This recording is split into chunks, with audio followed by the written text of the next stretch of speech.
MOM Radio and Pipe Bomb Radio present Not Your Mama's Radio Show with your hosts, former WWE superstars Oscar, Sir Mo, and Dreami Mimi.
Welcome back after its long little break.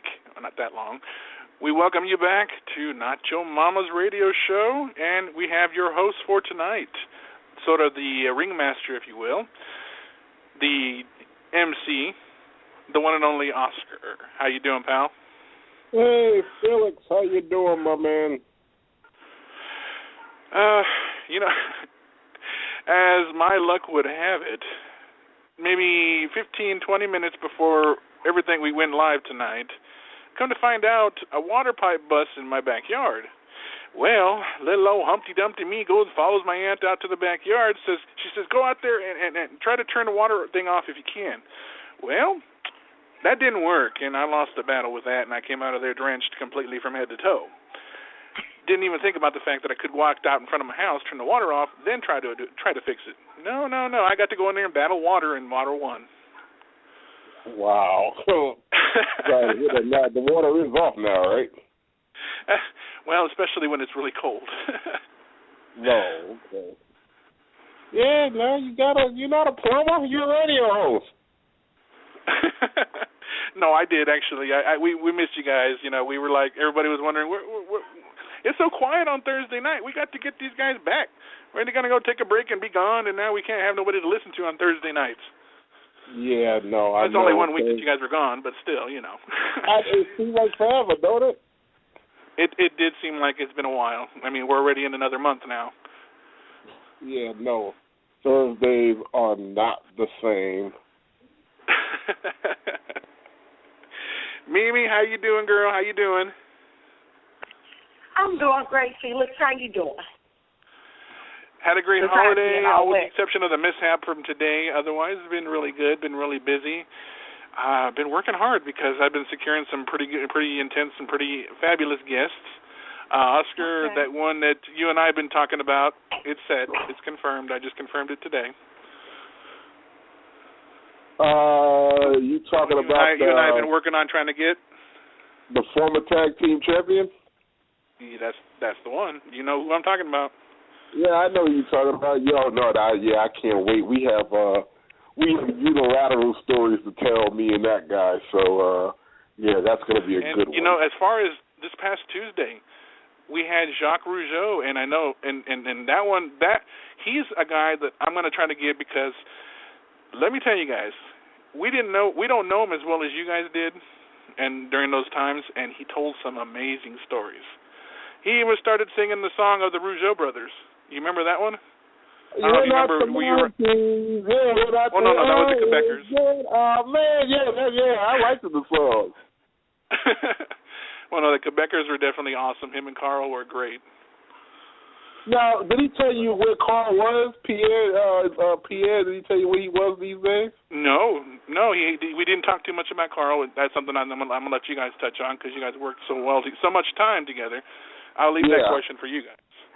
No, I definitely got to ask him, where, But he was really proud of his son. He's a promoter right now. Actually, Jacques is a promoter up there in Montreal, and he promotes his own little shows, and it's almost like a circus. if you will. It's all really children-friendly, with clowns and different aspects of entertainment that's it's suitable for children. No, okay, well, no, I mean, I definitely got to talk to Jack because if you remember, I was talking to Jimmy Corderas about sometime next year coming up there to do his television show. Oh, there you go. I didn't think about that. That's a good point. I believe he's up in Toronto, and Jacques up in Montreal, if I'm not mistaken. No, I don't know if Toronto and Montreal are that far. I believe they're both on the same probably coast. Not. Yeah, I'm no? thinking they probably are too. Oh, okay. All right, well, we have a really big show tonight. We got now, is all the rest of your crew going to join us? I got a message from Austin that he was definitely coming on to battle me later on. Is that going to happen? Yes, he wasn't sure how the night was going to go for him. He had some things came up that kind of was killing the idea that he was going to come on, or the chance that he would have. And he got me at the last minute, too, and told me he's going to be able to make it. I'm not sure about my other partner. He knows about tonight, so I hope he does call in. Okay. All right, well, down to business. We begin tonight. A lot of difference a week makes. Come to find out there are more women talking about Bill Cosby's a dirty old man. There are CIA reports that we are torturing our detainees. And the hackers have unleashed information that Sony executives are assholes. So, yeah, the world of wrestling has a lot going on, but the world at large, just has a lot. I mean, like I said, a lot of difference a week makes. And it's just, it's just the news cycle is the gift that keeps on giving. So if you have a podcast, this Christmas is just the biggest Christmas when it comes to news because we're never at a loss for words. If there's nothing really going on in wrestling, you have a lot of other stuff to talk about. But there is a lot going on in wrestling, and so we are blessed 7 days from Sunday. In the second hour, we are going to update you, Felix, about everything that's going on here. As a matter of fact, Dreami and I, we're doing a show live from the East Coast tonight. We're doing a show live in our Palatial Hotel suite here in New York. And we're going to let you know everything that's going on, everything that's happening. We have a lot of events coming up. We have a lot of things that are online right now as we speak. I did something big with Tony Atlas. Dr. Reese and I did an interview. I'm going to let everybody know, where to find all that stuff. So, yeah, it's just a real hot time. But what we're going to do, since we have a lot to do, we're going to kick everything off with the WWE report. So, Felix, let's just get right into that. Okay, you know what? I'll take a quick commercial. We'll do one quick commercial, 30 seconds, as I get everything ready. And Mimi, that way she can prepare as well. And we'll be back. All right. All right, be back in a moment, guys.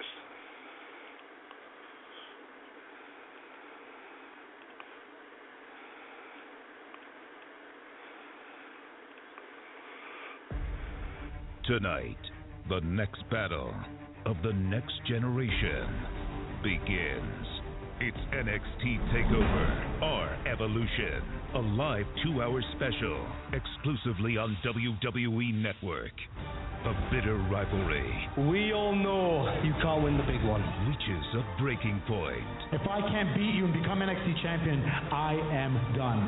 Sami Zayn collides with the high-flying Adrian Neville for the NXT Championship. Plus, witness the debut of NXT's newest superstar, the fearless Kevin Owens. I will fight anyone and everyone. NXT TakeOver, Our Evolution. Live tonight, exclusively on WWE Network.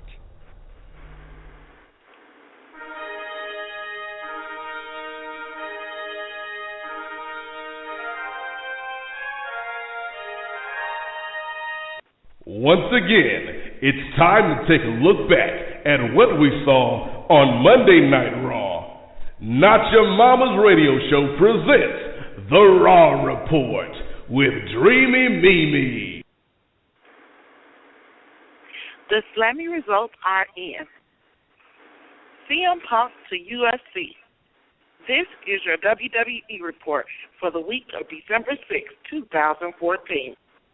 On Monday Night Raw, it will be the Usos taking the Slammy for Best Tag Team of the Year, while Chris Jericho was voted to have the most extreme moment of the year. And Superstar of the Year? That's right, Roman Reigns, who did not appear on satellite but showed up in the flesh. In his acceptance speech, he put everyone on notice, including John Cena and Brock Lesnar, that he will be taking on all comers. The feud between the lunatic fringe, Dean Ambrose, and the maniacal self-professed eater of worlds, Bray Wyatt, is set to come to a head Sunday at Tables, Ladders, and Chairs and Stairs. With the craziness both these superstars are capable of, we should expect the unexpected. Speaking of TLC, it will also be a clash of the Titans, as Eric Rowan will take on the Big Show. The irresistible force meets the immovable object. John Cena will once again go against Seth Rollins. If Cena loses his status as number one contender for the WWE World Championship belt, currently held by absentee Brock Lesnar, if he loses this match to Seth Rollins, he loses his status. CM Punk has signed a deal to compete in the UFC. He and Dana White have struck a lucrative agreement, and Punk is now training in Las Vegas. UFC fighters are salivating to beat Punk's first opponent. As everyone knows, his first outing will be one hot ticket. The Elimination Chamber pay-per-view has been taken out of rotation in the event schedule of WWE. It has been replaced by an event called Fastlane, which will be held February 22nd in Memphis, Tennessee, and is the final pay-per-view before WrestleMania. You can see it all on the WWE Network for $9.99. And finally, catch Legends House star and Hall of Famer Tony Atlas and our very own Oscar singing Christmas carols and bringing in the Yuletide spirit on the MWF Super Site this Christmas Eve, December 24th, on the MWF YouTube channel. We here at Not Your Mama's Radio Show give our deepest condolences to the family and friends of the Chico Jimmy Del Rey, who sadly passed away this week. This edition of WWE Report was brought to you by Tables, Ladders, Chairs, and Stairs, airing this Sunday exclusively on the WWE Network. Always good job, Mimi. Always good stuff. Thank you. Always good stuff. Now, let's take a look at that for a second. I want to ask everybody, we know that Brock Lesnar has been pretty successful going from UFC to WWE. The same thing with Ken Shamrock. Can CM Punk get the same kind of success? Is he going to be a good UFC fighter, Mimi? I personally think I can see CM Punk being a UFC fighter. I think he'll do a good job in that. Now, I've heard that Alberto Del Rio is supposed to be following suit, and I really can't see that. Okay, well, the rumors of that have been kind of quelled because there's a new rumor out that he's actually signed with TNA. So, I mean, rumors abound. We won't know until he actually shows up somewhere on TV. Felix, CM Punk to the UFC, what's going to happen? You know, this is something that he's jumping in full force, and it's not something that's an everyday thing. And what I mean by that is they don't have shows every single day. They do them every couple of months. Allows him time to train. He's still in search for an actual training camp, which I think he's probably going to work with the Gracies anyway, if I'm not mistaken. But doing it, yeah, he'll do it. He'll do just fine. People are going to tune in because they just like they did with Brock. I think they might do a better job in the sense of they're not going to feed Punk to these big stars right away like they did Brock. They're going to take their time. They're going to build him up. I mean, they're not going to put him in with any Joe Schmo off the street. They're going to give him competition, but at the same time, they're going to build him up a little more, I think, more smart than they did with Brock. But with a wrestling background, and you're used to being in WWE where, 70% of your training is not to hurt your opponent, and then the rest of the percentage is actually how to wrestle, do submission maneuvers, and what have you. Nobody is going to just stand there and let you perform to go to sleep on them. So, I mean, is Punk really going to be able to withstand the full force, different style of fighting that the UFC brings to the table? Or in his first outing or second, is he going to go in and get demolished? I like CM Punk, but I'm just not convinced. I could see how you could be a Brock or you could be a Ken Shamrock and go from UFC to WWE. And frankly, I believe both Ken Shamrock and Brock Lesnar are really stiff in the ring. Hence, I don't know if you guys know it, but The Undertaker really did get hurt at the hands of Brock Lesnar. I don't know whether or not it was planned for the streak to be broken, but I know that he did knock Mark out, with one of those F5s that were real stiff. I think both of them throw potatoes. But in the reverse, WWE guys, classic trained wrestlers, they're not trained to fight like that. So can you transition into being that? Well, let me ask you something now. I don't know if you guys have seen it, considering you guys have been extremely busy. Obviously, you guys heard about the Punk podcast with Cabana and how they broke the internet. And then just days later, was it days later? Might have been days later, or maybe a week later or so, Steve Austin had a podcast live on the WWE Network with Vince McMahon. Now, that to me, in my opinion, and as I told Austin too, many others as well, Vince kept it real to a point. With the exception of Punk, I really believe with the Punk issue, he was doing damage control. With Randy Savage, the Undertaker streak, which he actually talked about that, and Steve Austin, he asked him straight out, who chose to end the streak? Vince admitted, I think it was time. And it was on Vince that he gave the word to end it. And then, this is... No, go ahead, I'm sorry. No, I'm just saying, so that kind of... People were speculating for months and months and months because nobody wanted to see it end. And then he asked him about Randy Savage going into the Hall of Fame. Vince said yes. Then this whole Punk thing, it just seems conveniently orchestrated. I mean, Punk did this big interview. Triple H is pissed. Vince is pissed. They're pissed at Colt Cabana. They pissed at CM Punk. Now all of a sudden, Vince is apologizing. Punk is going to UFC. He's supposed to be mad that he got fired on his wedding day, yet AJ Lee is still skipping down to the ring. She got a title match at TLC. I mean, all right, Mimi, here's a question for you. Me and you work the same job. I get fired. Are you going to stay at that job if they did me like that, or are you going to be just as mad as I am and leave with your husband? I'm going to be mad, but I don't know that I would leave. Oh, thank you. That's real loving. I mean, the reality of it is, even if you got fired, then we still got bills to pay. Okay, but I don't think that CM Punk is really hurting financially right now. Okay, let me flip the question more specific. We got more than enough money to do whatever, and they just treated me like a dog. Are you staying? No. Okay. Yeah. Let me be more specific. Before I'm dusting myself from the tires of that bus I just got thrown under. But anyway, we'll see how that plays out.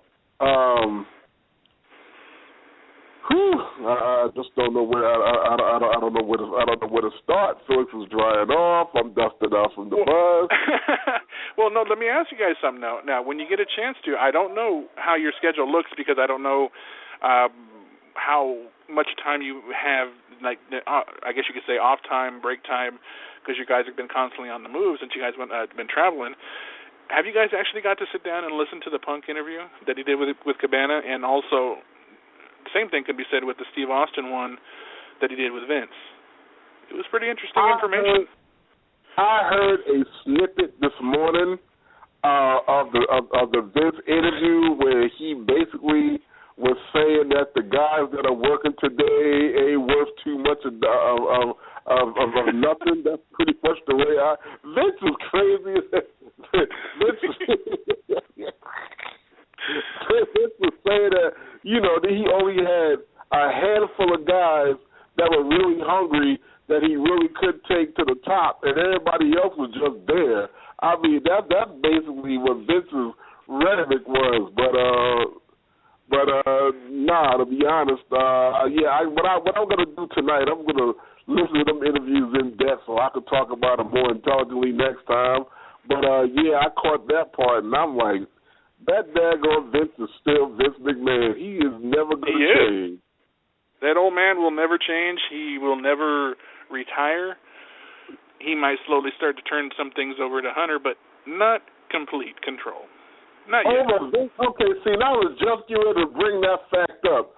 Over Vince's dead body, is he going to turn control over to Hunter, Stephanie, Shane, should he ever come back with Waldo, or anybody else? Vince McMahon is he's egomaniacal to a fault. I love Vince, but it is what it is. He is not going to relinquish control of that company. Just the fact that they are public, they got a board of directors, stockholders, and everything else. If there's any one fact that keeps that man up at night, is that he got to explain anything to anybody about the goings-on of that company. And believe you me, if you're a stockholder, he's only telling you he's only going to tell you what he want to tell you. Don't think you got no real control, because no matter what position he's in, no matter what he has to do, he is never going to let anybody be equal to him, right below him, not above him. I don't care how many y'all are, and he's only going to tell you guys what he want to tell you. You guys are all on need-to-know status. And if y'all think anything else, y'all better think again, because that man is going to keep a lot of things, if not everything, pertinent to that company close to the vest. He feel like that's the baby that he birthed, even though it was his father and everybody else there. But the way it is now, he feel like it's his baby is going to stay that way. Exactly. I mean, that's Vince's. He took it. It was his father's creation, but at the same time, he took. Let's go back even further than that. Vince Senior's father, took it to a point. Vince Senior took it to a point, and then Vince Junior. I mean, and it's just going to go on for generations. Will anybody really be able to live up to the Vince McMahon Jr. hype as he did and took it to the level that he took it to? That'll be tough. That'll be some humongous shoes to fill. Well, you see, the one thing, and this is the thing where I credit Vince, and a lot of people don't know, I mentioned this before, he didn't it wasn't just left to him in his father's will or given to him because he was Vince Jr. J.J. Dillon told me, and the reason why he had all the respect in the world for Vince is that Vince actually bought the company from his father, actually bought it. Now, he must have been getting a hefty salary as an announcer back when Vince Sr. had it, but that's a whole nother matter. But Vince kind of fell into his lap, too, if you remember. That whole announcing gig kind of fell into Vince's lap. I mean, just kind of threw it at him, and he made it. He did a great job. Vince's announcing was actually really good. It was really good. In the Antonina Rocca days when I was 7 years old watching it, and it continued to be good during my tenure there when he was working with Bobby the Brain Heenan and Macho Man Randy Savage. Vince is one of the all-time. He's not no Gordon Soley, but he is one of the great ring announcers, commentators, colormen, in the business. He had a lot of enthusiasm. He knew how to put things over, put things under. He was always on cue, and he had a great voice for it. I don't take that from the man. He was one of my favorites. Go ahead, Oscar, go ahead. I mean, Vince has personality. But, now we'll see how that unfolds, but no. Vince took a lot of chances. Vince put everything he had on the line to do WrestleMania 1, and it paid off. And by the time they got to WrestleMania 3, he had it down pat, and that's when it became a global phenomenon after that. And it's coincidentally that you speak about that, because our guest that we'll be calling in here in just a few minutes, he is the author of 30 Years of WrestleMania, the book, writing about all of the specific moments of WrestleMania. Brian Shields, he'll be calling in here in just a moment, and just the fact that he was able to write about and speak with so many superstars about those moments in time that you never forget, or never will forget. And Mimi pointed out to me, he also wrote the encyclopedia. He did. Yeah. That's very true. We look forward to speaking to him when he calls in. Yeah, well, I can't wait. I got a few questions about that encyclopedia myself, so yeah, I can't wait to talk to her. And then we got Chris DeJoseph, Big Dick Johnson. Maybe when I asked him how he came up with the name Big Dick Johnson, so definitely let her ask but many don't know.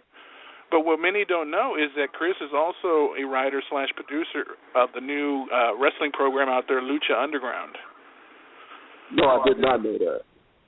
He is definitely working with them now out here in L.A., and I'm sure he's definitely loving it and enjoying himself, and that's what he loves to do. He loves to write. I don't know if he liked really being an on-air character. Maybe he didn't, but he was definitely one of those unforgettable characters because, well, let's just say WWE can bring a lot of unforgettable characters to TV. The Gobbledygooker, good Lord. Then T.L. Hopper, Duke the Dumpster.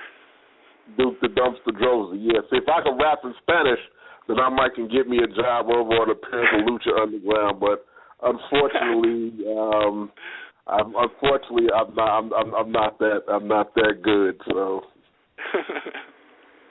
yeah. But if you haven't checked it out, it's definitely worth checking out. Yeah, I recommend it. I hear great things about it. Well, see, one of the things the luchadors, just like Japanese wrestling, they take a lot of chances, do a lot of high risk maneuvers, and they're all about wrestling. You know, less story, more wrestling, and that's what's going to make them successful. Now, they don't have $1 billion right now to do a bunch of pageantry and to do a whole bunch of, things that WWE is doing.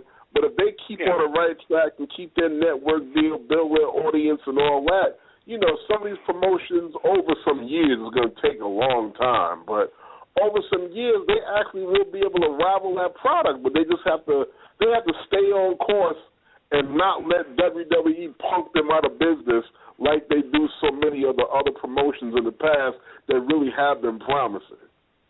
Well, they need to not worry about WWE as far as competing with them, which is what many people are wondering and speculating with not only Lucha Underground, how well it's going to do.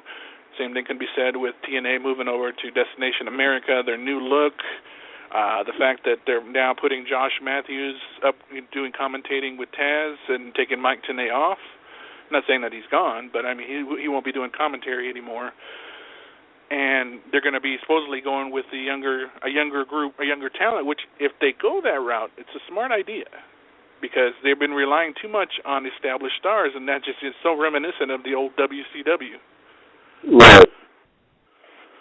Yeah, well, the one thing about, you can get these young cats, and they certainly bring something fresh and new to the table, and they will attract that younger audience. But the one factor about it that's kind of crippling is the fact that the older guys that have the experience, they know more how to put a product over than these younger cats. See, that's what you're seeing in WWE. You got a lot of younger cats that have no clue on how really to sell themselves, make themselves believable.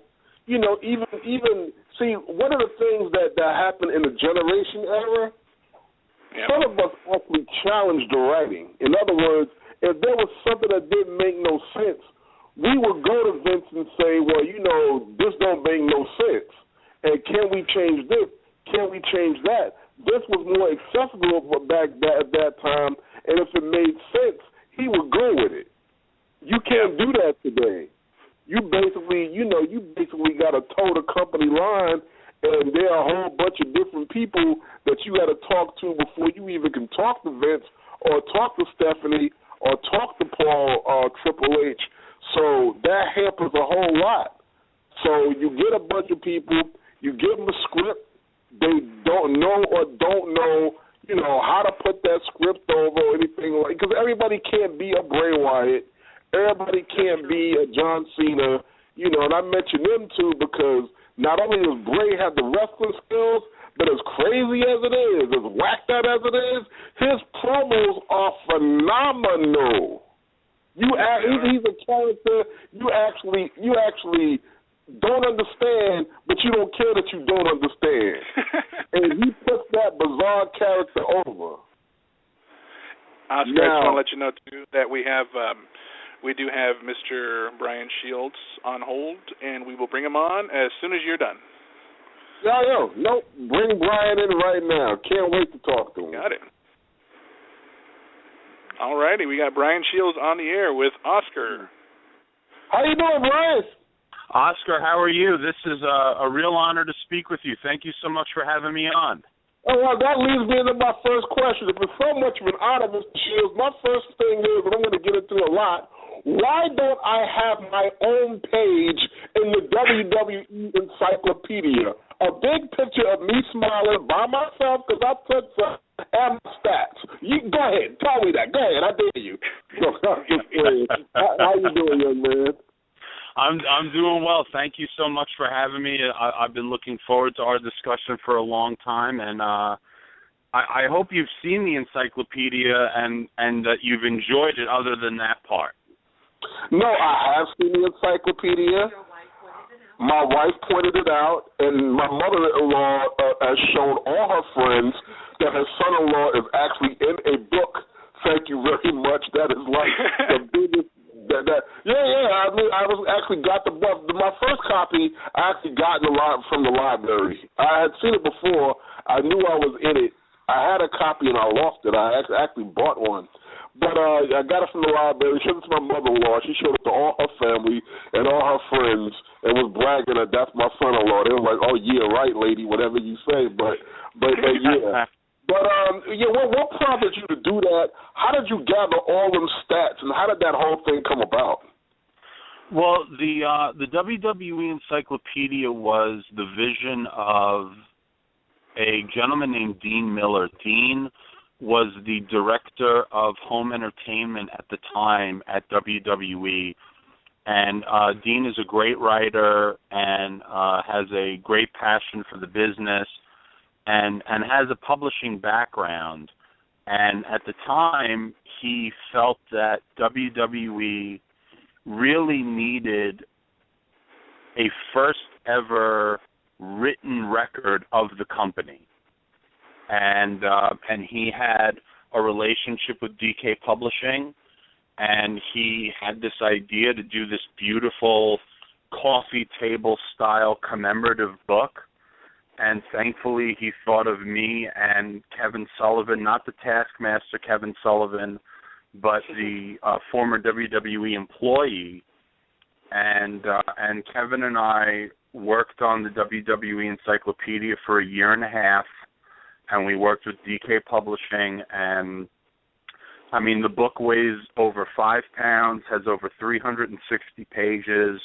It was an amazing collaborative effort between Kevin, myself, WWE, and DK Publishing to really bring that to the fans. I mean, it was one of the greatest projects I've ever worked on to this day, and really was a great way for me to get ready, little did I know, for the latest book that's out now, 30 Years of WrestleMania.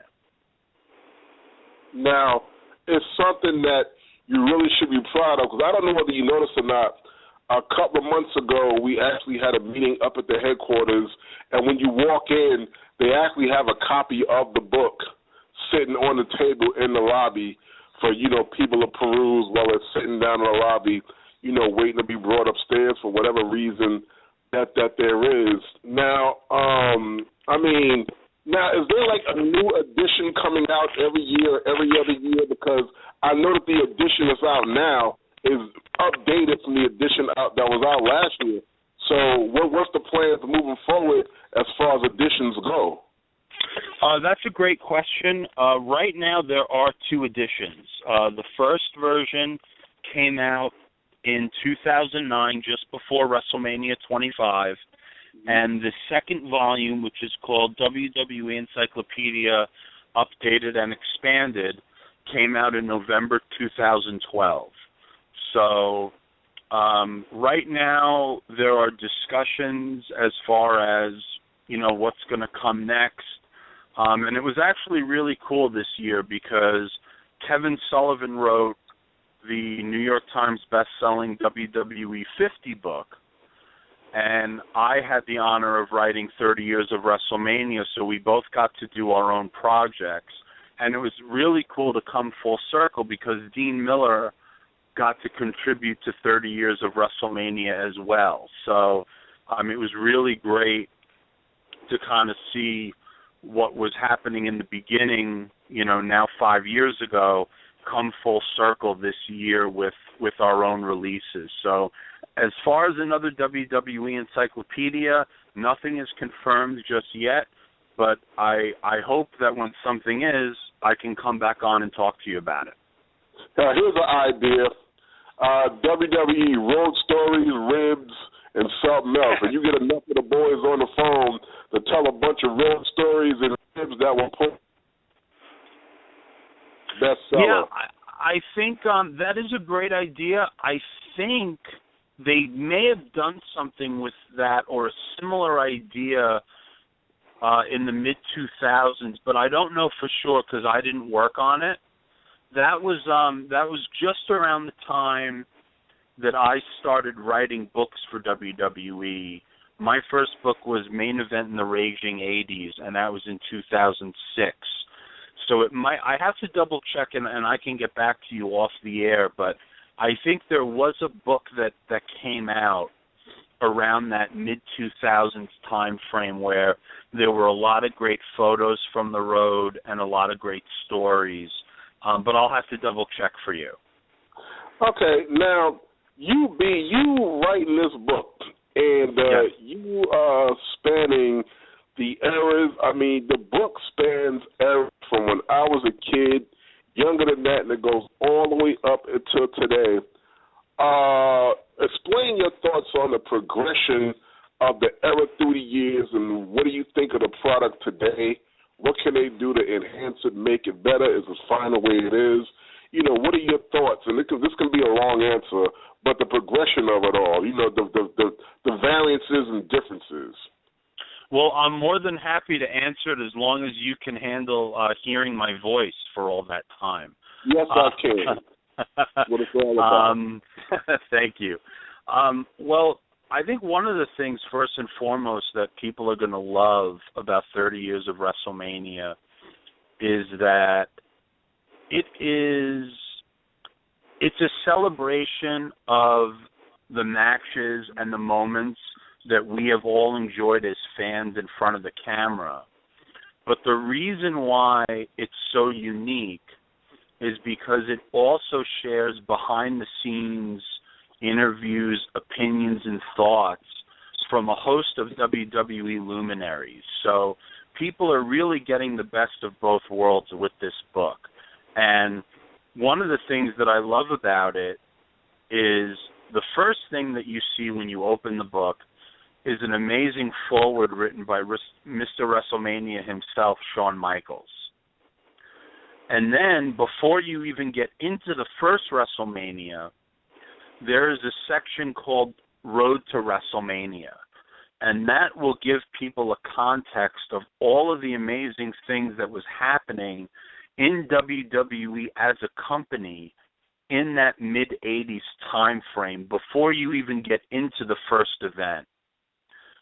So right away, that sets the table to take fans on a journey through time. And it's one of the things where you will see the progression of the event, which started on a Sunday afternoon at Madison Square Garden in 1985 as a one-time experiment. And then, you will see it progress to what it is today, and really what it's been now for well over a decade. And that's a global destination event.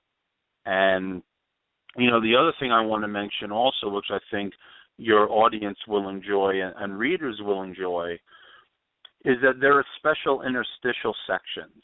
So there are sections celebrating the career of Shawn Michaels at WrestleMania, the evolution of Triple H, the Undertaker's streak, and two of my favorites, the progression of fan access, which started at WrestleMania 4, and then the Hall of Fame.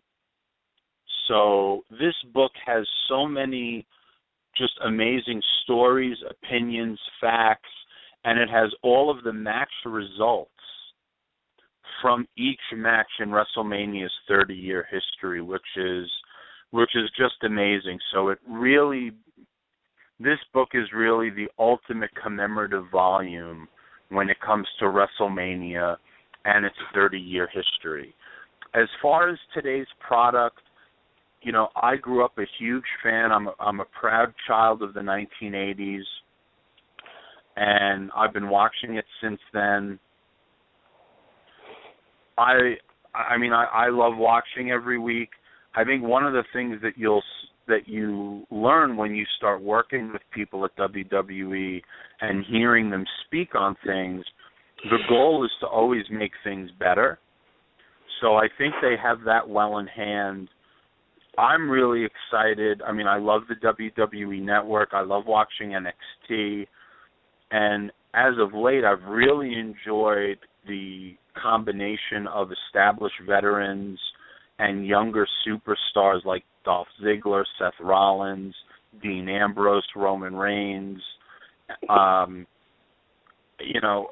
For them to be part of the show now in such a major way. Even just listen to the reaction that The Miz and Damien Mizdow are getting. There are a lot of exciting things that are happening right now in WWE. Okay. Now, there's a lot of information that has to be compiled doing these books. How many people does it take to put a book like that together, and what's the timeline? How long does it take to do it? Well, I worked on 30 years of WrestleMania for over a year and a half. Okay. That was collaborating with WWE and DK Publishing. I got thanks to Steve Panaleo at WWE and Mark Carano in Talent Relations at WWE for arranging many of the interviews that I got to conduct. I was granted backstage access at live events, Raw and SmackDown shows, to interview the different superstars and WWE employees. Let me share with you my first week on the job, and I know that you'll appreciate this. My first week, I got to interview Linda McMahon, longtime executive Basil DeVito, Howard Finkel, Mean Gene Okerlund, and Pat Patterson. That was the first week on the job, and that set the tone for the entire project. I got the chance to make several trips to the WWE warehouse, and one of the cool things in the more than 220 pages of 30 years of WrestleMania is people will see collectibles, programs, all different kinds of memorabilia and artifacts that are in the WWE warehouse. And I have to thank the WWE archivist, Ben Brown. He was finding things for us, arranging photo shoots, and now those pieces of memorabilia and history are part of the pages of 30 years of WrestleMania. So whether it was a turnbuckle that George the Animal Steele tore open at WrestleMania 2, a thank you poster from Liberace to Vince and Linda McMahon after the first WrestleMania, or the barber's chair where Vince McMahon had his head shaved at WrestleMania 23, these things are all part of the book. So it was just an incredible year and a half working on the book, researching, interviewing, writing, and, now the book has been out 3 months, and it's just, we're very grateful for the reception that it's received, and I can't wait to just keep hearing more about it from the people that are enjoying it. No, well, I truly appreciate it. You would really, really flip out and be proud if you came to these signings and every other fan who attends the signing, and there are hundreds of them, had this book for us to sign. I mean, some people have 2 and 3 and 4 of them in their hands. They're carrying these 20 pounds of books open to your page for you to sign it. So that is something that, you really need to know, something you should be proud of. Now, moving forward, what is your next big project? What's the next big book? Or are you going on a book signing tour? I mean, what's happening? Well, as far as book signing tours, there are things that are in discussion right now for 2015. I have done multimedia presentations on the history of WWE in the past to promote the WWE Encyclopedia. I'm in discussions right now with different venues around the country to do a similar presentation focused around the history of WrestleMania. And I'm really looking forward to being able to just announce that when things are actually confirmed. As far as new projects, right now I'm in discussions with WWE on what's going to be next. One of the great things about working with WWE and DK is that when you have an idea, you can pitch it. So, I'm always coming up with different ideas. They're always coming up with different ideas. So hopefully there'll be something soon where I can speak to you about it officially. One of the other things that I do is I write the announcer dialogue for the WWE video games. And I had a great opportunity the last 2 years working with 2K Sports on writing announcer commentary. So between that and the WWE, hopefully WWE books for 2015 and beyond, there'll definitely be some things that we can talk about. Okay. No, just the fact that you said that, every kid in America would be, proud to talk to you, knowing that you have anything major whatsoever to do with the WWE 2K15 game, because one of the coolest games I've ever seen. As video games go by, as time goes by, the technology becomes more enhanced and more progressive. But just the fact that you have anything to do with that.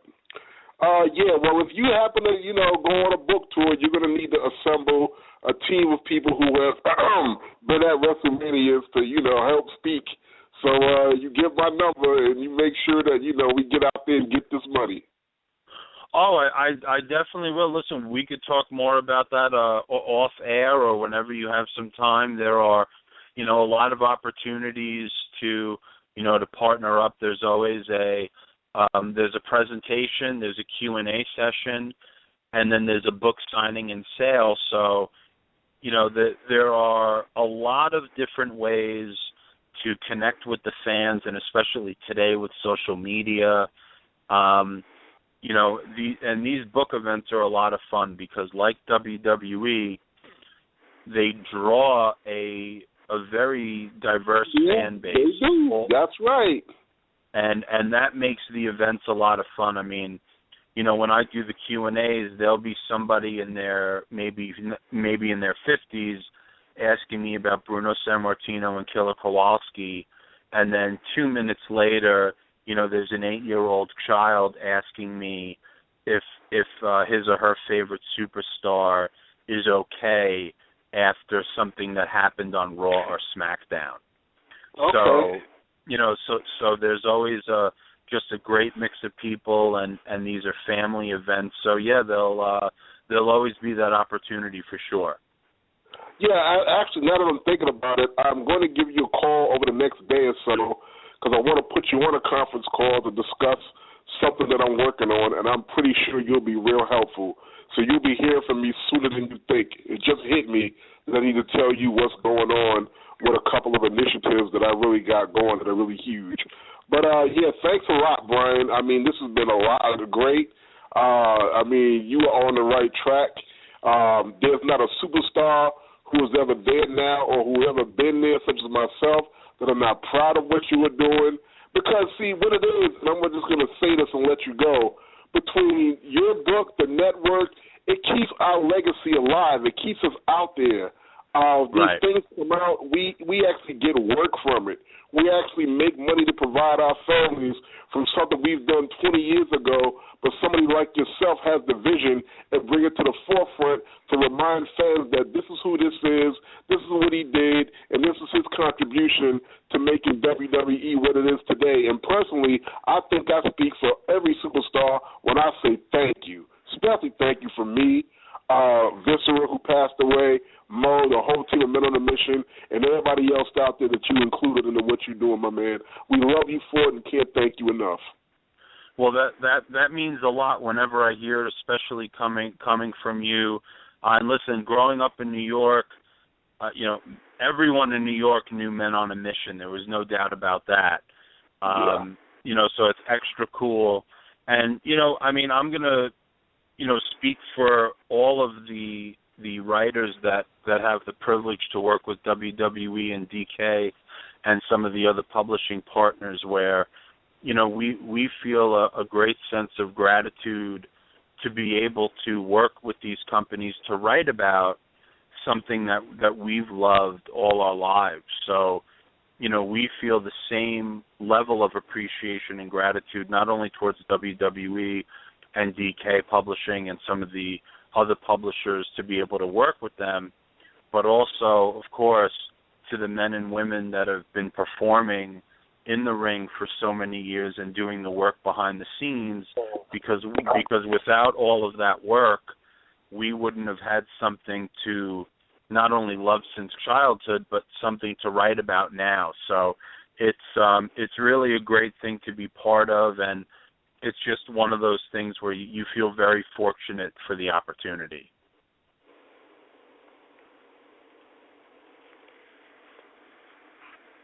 Wow. Well, where do you live now? I'm sorry, can you repeat that? Yeah, so where do you live now? Oh, I'm in New York. Where, the city? Yeah, Queens. Oh, my goodness. You know what? Coincidence. Guess where I am now for the next week and a half? Ooh, there you go. Where at? Manhattan. Really? For the next week and a half, I'm in Manhattan. So you'll be hearing from me. You guys can meet up. Yeah, that's exactly what I was going to say.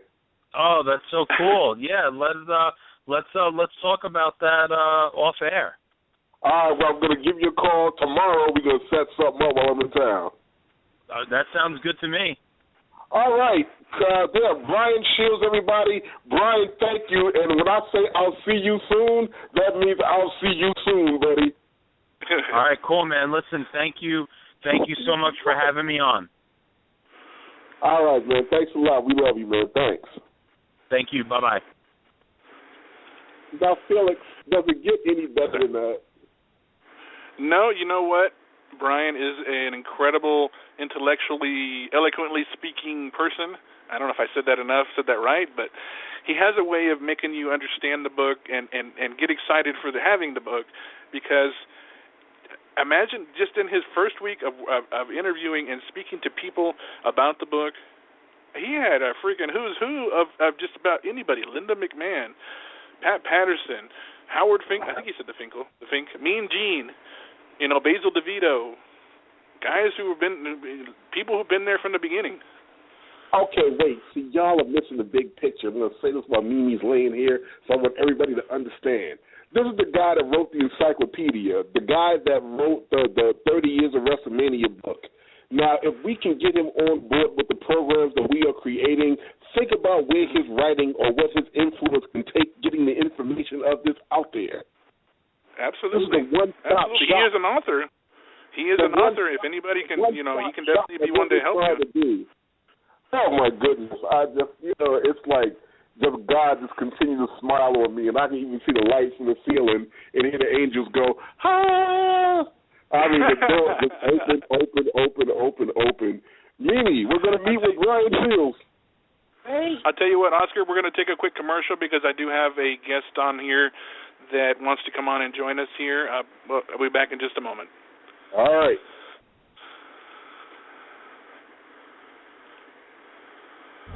It's WWE's version of Demolition Derby. WWE TLC, tables, ladders, chairs, and stairs. Live on WWE Network. New York City, the entertainment capital of the world. This city can either make you or run right over you. When that opportunity comes knocking, will you seize the moment? This is more than just entertainment. This is professional wrestling. Come feel the passion, the emotion, the experience when Impact Wrestling starts a new era with 3 historic nights of televised events. Experience Impact Wrestling live at the Manhattan Center, January 7th, 8th, and 9th. Tickets on sale now at Ticketmaster.com. And we are back. And Oscar, I'd like to introduce you to the man. He is the man behind the voice of the voiceless. I don't know if that's making any sense, but he's created the intros for all of our shows. He is one of my co-hosts on Tuesday nights. Nate Milton, Oscar from Men on a Mission. Hey, what's going on? Hey, how you doing, brother? Oh, so you're the guy at Rolling Radio and the Pipe Bomb Radio Network present. Yeah, it's a pleasure to meet you, man. How you doing? Hey, I'm doing good, man. Pleasure to talk to you too, man. Yeah, where you from, man? I'm out here in Virginia. Oh, you in Virginia? Oh, what part of Virginia? I'm in Newport News, like we're right outside of Hampton, Norfolk.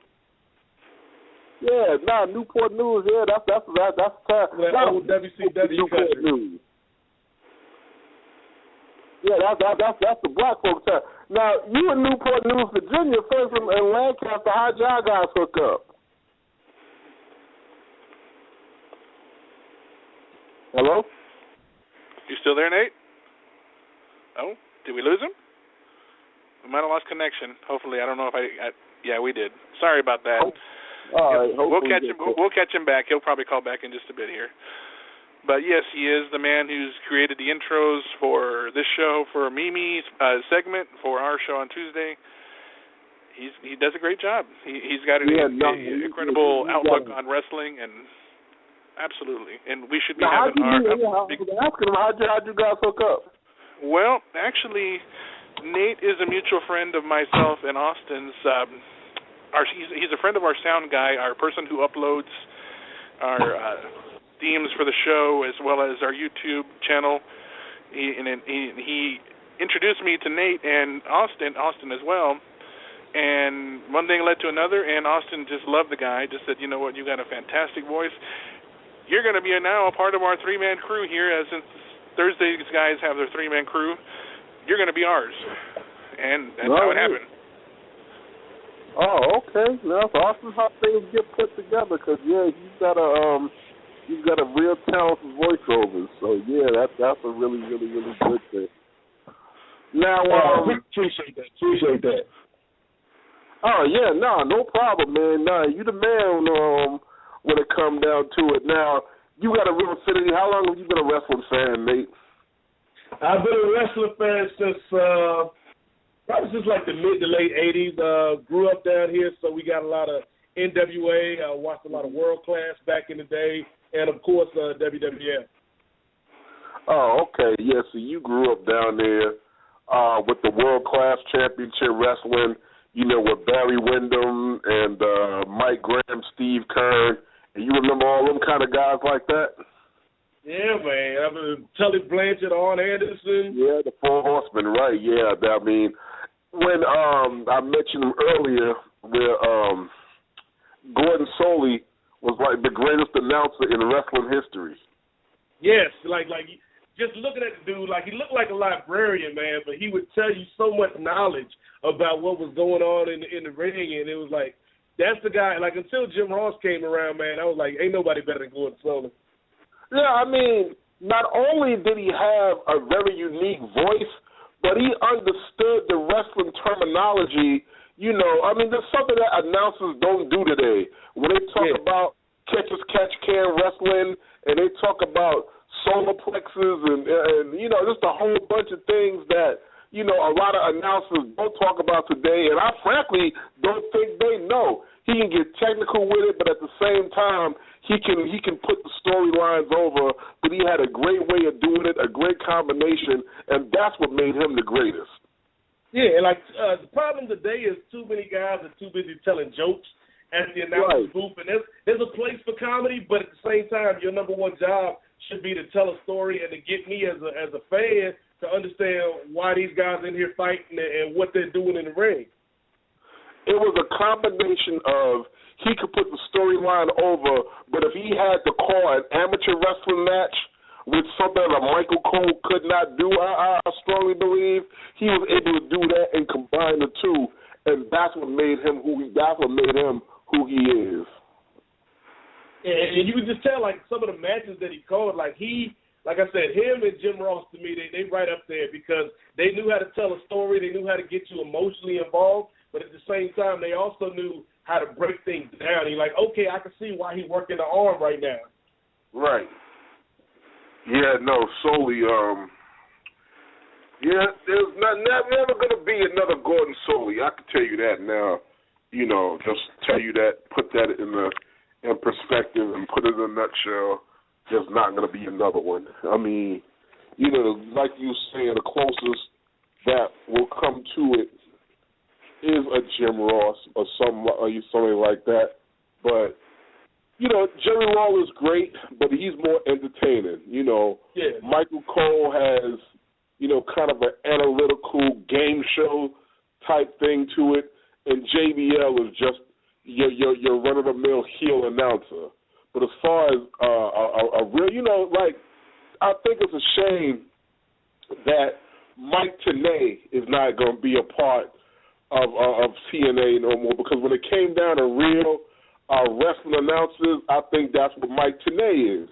But I read on the app that Jim Ross petitioned TNA to let him work with him, and they flat out said no. And I'm guessing the reason why they said no is because, you know, as Jim Ross will do some work, I think that they probably want to go for a younger announced team, because they really believe that, you know, young is good. They believe that when it comes down to talent. They believe that when it comes down to the announced team. They believe that across the board. But see, one of the things that I think wrestling as a whole is getting away from, and I think economically it's a dangerous thing, is getting those older, more experienced cats that actually know how to put a wrestling promotion over. Because at the end of the day, you know, if fans want to see reality TV, they can watch Real Housewives of Compton. They don't got to tune into wrestling to see that. Yeah, you're right about that. Hey, guys, I don't mean to cut you guys off there. We do have our next guest calling in, Mr. Christopher DeJoseph, former WWE writer, also current writer of Lucha Underground. And Nate, did you want to hang out with us and hang tight and just listen into the conversation? Absolutely. All right, we're going to go ahead and bring in our guest, Mr. DeJoseph, and also joining us, welcome back, the one and only Sir Mo. All right, Chris. Hey, what's up, guys? Thanks for having me. Oh, man, thanks for coming on. Been trying to get you for a while. How's it going, man? It's good, man. Oh, okay. And Mo, what's happening, man? What's going on? All right, Chris, we're going to jump right in. So you were a writer for WWE. What's the matter with them today? Oh God! I mean, I think there's so many things the matter with them today. It's too much to count. I don't think you know. I think creatively they're just. I don't know if they're tired or or it's just Vince making those decisions. I mean, I think in a lot of places that's a problem. I also think that they really haven't created any new stars. And you watch an episode of Raw, or you watch WrestleMania or any pay-per-view, it's a lot of the same over and over and over again. I mean, I can't tell you how many times I've seen the Big Show turn heel in the past few years. Too many to count. And I think that's probably one of the problems. I also don't think that they really follow through with storylines. I mean, when I was there, it was like, you'd want to follow up with a storyline, but a lot of times, a guy like Vince would be like, the fans will never remember.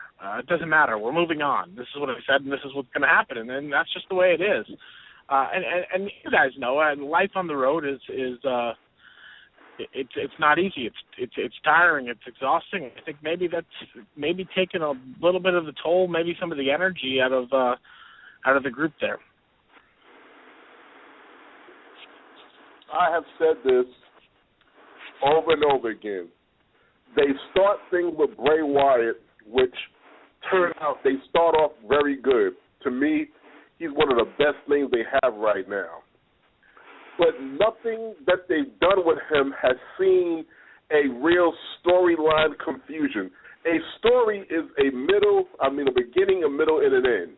They'll start at the beginning, they'll somewhat teeter the middle, but then they'll move him on to something else without resolving any angle that he's been involved in. There was never no conclusion to the John Cena thing. The thing that he did with Daniel Bryan was a joke. He just went into Chris Jericho with no rhyme, no reason whatsoever. Now he's in this thing with Dean Ambrose where hopefully they have learned by now and they'll do some kind of conclusion with that. Now I'm reading that he may be the Undertaker's opponent, coming up at WrestleMania 31 or 32. I believe 31. He may be the Undertaker's opponent, which I cannot see why out of... Yeah, you understand what I'm saying. I mean, what do you think of that, the whole Bray Wyatt thing? What do I think of Bray Wyatt thing? I mean, I a lot of the things I think are forced because of the way that they've kind of forced themselves into booking a certain way. I mean, with the pay-per-views being themed, it's like they have to go to Bray Wyatt has to be in a tables match, but the story didn't dictate it to be a tables, ladders, and chairs match. The pay-per-view dictated it, but then they play it on TV like that's the way the storyline is unfolding. It's like the storylines need to evolve organically and things need to happen. And there should be a reason for the stipulation match, and not necessarily just because this is the pay-per-view when we do it. And then that's one thing that drove me crazy, and I had a very hard time with when I was there at WWE. It's just you end up having to force the puzzle pieces in, even if they don't fit. All right, okay, go ahead. Sorry. No, go ahead. I was going to say, as far as them just not following through with storylines, I mean, that was one of the frustrations that I always had there was like we'd come up with a great storyline like you said, with a beginning, a middle, and an end, and halfway through it, there's so many people involved and so many decisions and so many, decisions that are even made, in an agent's meeting or a production meeting, where just it shifts. It really depends sometimes even on the mood that the boss was in those days. So, right. Yeah, I mean, I can see the frustration. That's been like that forever. Right. Now, all right, I'm going to play a little game with you. We're going to test your skill real fast. This is going to be interesting. I'm going to name a few names, and as a writer, off the top of your head, tell me what you would do to make it better. Okay? A Big Show. Go. What would I would take Big Show off television. Fire. I would. I mean, I've been watching him for 30 years, for 20 years, and every time I see him, it's just, he's not special anymore. I would take him off television, and I would use him sparingly. He's a special attraction. He's a special character, and he's overexposed and overused. I mean, to the point that I think him and Mark Henry have been fighting each other for 20 years, and it's like, how many times are they going to turn on each other and then never acknowledge the fact that just keeps happening? Right. I just think that character needs a rest. He should be special. I mean, my opinion, I would imagine. I mean, I don't know his personal situation, but I imagine he's paid a lot of money in this business. Like, he could be a special character that you bring in, 4 times a year for or maybe even less. But that would be what I would do with him, and I would use him as a giant, as a special giant, not necessarily as a run-of-the-mill guy who's just out there in a mid-card match just for no reason, just to fill TV time. All right, Daniel Bryan. I would push Daniel Bryan to the moon.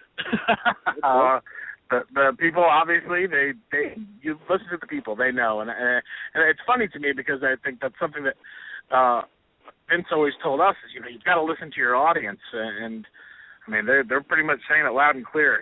He's their guy. I could do this all night, but I've got one more. John Cena. What would I do with John Cena? I would turn John Cena heel. Okay. I would give him a different persona. John is the same character. There's nothing that changes with him. If he loses the match, it's just he comes right back out, and it's the same old John. His character never develops, never changes. It doesn't have any weakness. To me, it's just like a splot of red paint. There's nothing. It's just very basic character, and I think he needs some depth. Like, I mean, I'll take for example Shawn Michaels. I always felt like every time Shawn Michaels came back, right, he always adjusted his character, added something new, or Chris Jericho is another example of that. Somebody who constantly is changing and evolving in the business, and I just feel like the Cena character is just so straightforward. It has no depth. Okay, now what are you allowed to do over at Lucha Underground now that you're there that you couldn't do at WWE? A lot of things I wasn't allowed to do. I get to make a lot more decisions than I got to at WWE. I don't necessarily have verbiage or dialogue dictated to me sometimes. I get to, help decide and work with talent and decide on what we think is best for the show or what's best for the characters. They've really given me a free rein to be creative, and they challenge me to not think the way that I was trained to at WWE. They've really pushed me hard to not go down that same path as them. And I mean, when I was at WWE, that was always something that you wanted, but it's something that you couldn't do. You were kind of trapped in the system and in the bubble and in the way that they do things, and after a while you just kind of get tired of fighting the fight and you just tap out so you can go home and see your family. That's kind of, I guess that would be the difference. The other thing is we got to start from scratch on Lucha Underground, and that's a big thing. When I came into WWE, there was already established characters that were there with some histories going back 20, 30 years, and it was nice to have a blank canvas to be able to create new characters and then insert some known characters and known talent that's out there. Yeah, if I was able to rap in Spanish, I'd be over there, my friend. You got to learn. We got to get you Rosetta Stone. Oh, there you go. Yeah, exactly. I'll be on top of it then. So you guys are, you guys have got that great deal over on the El Rey Network. Now, you guys going to be doing a lot of traveling. The schedule going to start to heat up like WWE, or you basically stationary? How's it going on live shows and TV as far as around the country? We are strictly a television show at this point. Okay. We shoot all of our shows in East LA, in Boyle Heights, in an old beaten down warehouse on the weekends, and and people come in and the neighborhood, they come for free, and they come and enjoy Lucha Libre. We're not in the business of going on tour yet.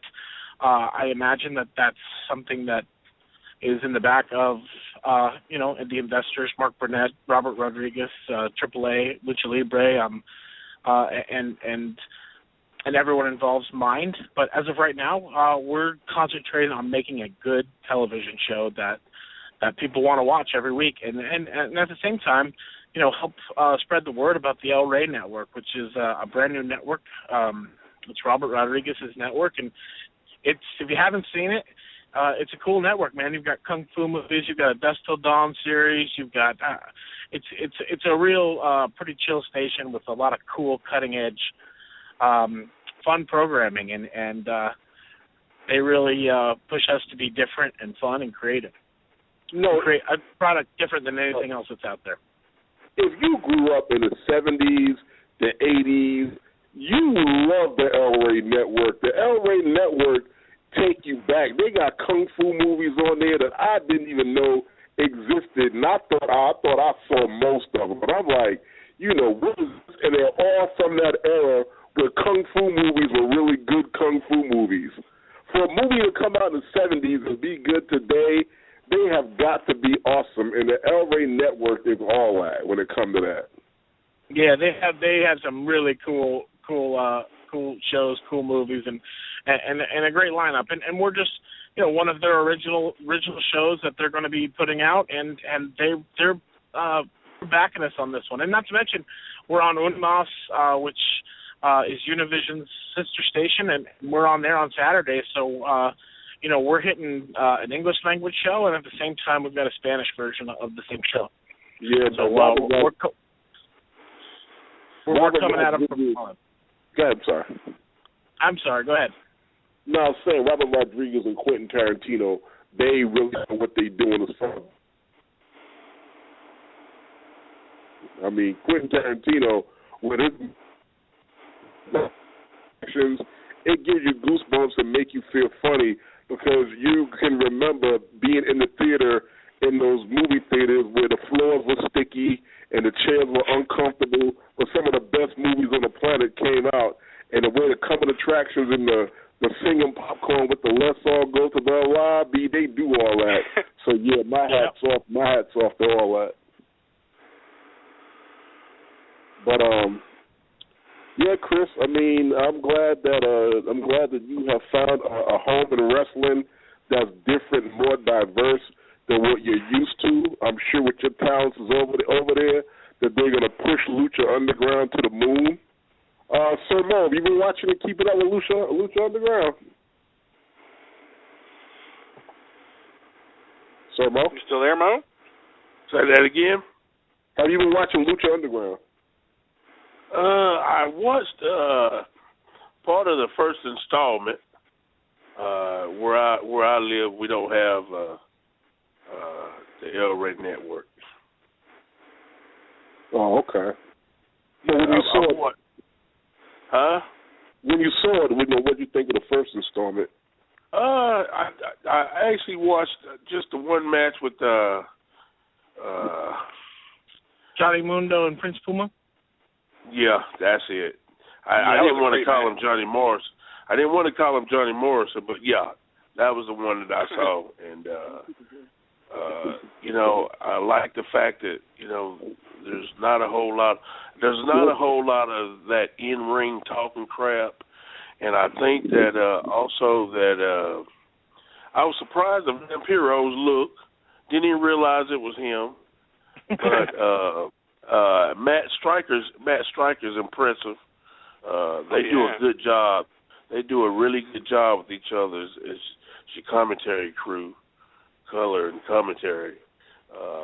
I think that if they stay on the path from the one match that I saw in the commentary or whatever, and I like that you could tell it's like that studio feel. It's not like this big, huge arena. You know what I mean? It actually looks like you went into somebody's building underground where they would have underground fights, and you make your bets, and you just hope somebody comes out a winner. But I like that as opposed to all the pyro, and I mean that's good if you're it's kind of like going to the circus. Watching the circus on TV is not exciting. It's exciting when you go to the circus and you see all the bright lights and all the glitz and the glamour. You know what I mean? And I think that's what WWE. I think that's what WWE got away from. Because you can go to. Actually, what they did is they caused themselves more money, because you look at the TV product, and in the past, when we worked there, Oscar, you go to a house show, you didn't get glitz and glamour and pyro. They later had to start spending money to provide that, because the fans would come to those live events and be like, "Oh man, this is just boring, man. Where's the pyrotechnics and I mean, when we was on the road, the whole thing. Yeah, when we was on the road, they played the music from a jam box. Yep.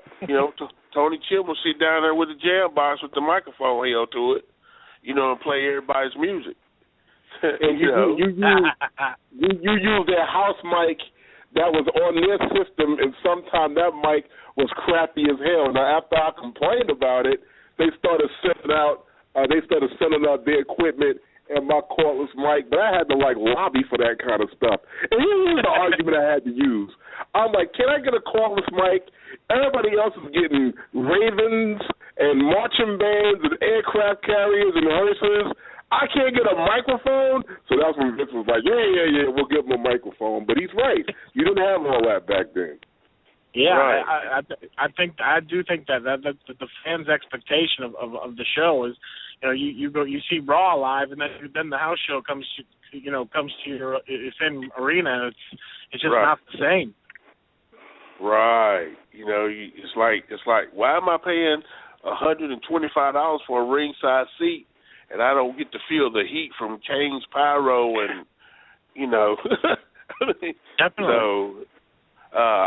So I think that if those guys stay on the course, man, and if they can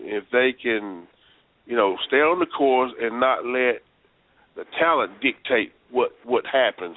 You know what I mean? In other words, don't allow an organization like the Clique to develop. Right. I think they'll be in good shape. All right, now, Chris, what do you see yourselves in 2 years? You see yourself touring globally? You see yourself on an even bigger network? You see yourself, you see the evolution. Does the optimistic feel of the evolution of Lucha Underground to that point? I hope, 2-3 years from now, we're still on the El Rey network, and a lot of people are tuned into the El Rey network, and it's on a lot of different cable stations. I hope that that the company's growing. I hope that we don't change too much from where we are, and I think above all, I hope that we've created some household names and some real stars, because I think that's a major key here is to create characters and stars that people like, and hopefully at that point, then comes merchandise and comic books and whatever comes out of Lucha Underground. I hope that you'll be able to talk to somebody, when your neighbor or your friend, and you mention Lucha Underground, and they know what you're talking about. If that happens, in 2 to 3 years, I'll be pretty happy. We had Big Rick on here a couple of weeks ago, formerly known as Ezekiel Jackson. Big Rick was actually here with the guys and definitely hyping up the show, and he's been doing phenomenal things. I love the way they're using him. He's doing good things, and I'm very, very happy that he's succeeding a lot more in an atmosphere where it's allowing him to really be used to his fullest potential. Yeah, I mean, Rick Long is one of my friends, when I was at WWE, and we taped here in L.A., and he lives here, and I just thought it would be a good fit for him. And he's a special character. He stands out amongst, all the luchadors and stuff like that. You see that guy walk into a room, and you know he's in the he's in the room, and he's just got such a great presence, and is really just a great talent to work with. Absolutely. All right, well, I mean, Chris, we're going to be keeping up. We can keep an eye out on it. Looking forward to more of it. We want to have you back real soon. Lots to work with it. God bless with it. It looks like it's on the right track. I'm glad you're happy there. I'm glad there's a big difference from other places where you worked at. You just keep up the good work, all right, my man? I will keep up the great work, and I just want to say thank you guys for having me on this show. When you reached out to me, I can't tell you how excited I was because there's a part of me, a younger version of me who would not believe that I was talking to you guys on the phone here tonight.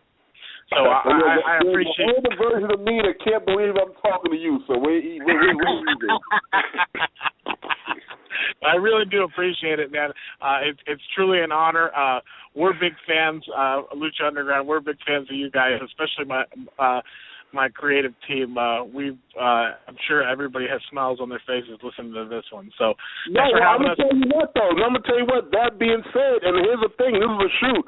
I'm going to be out there this winter, so if you guys are having a TV taping, I'm going to drop by and say hello. Don't think I'm not coming over. Okay, you better please come over and say hello, man. But I really appreciate you guys coming and for helping spread the word about this show.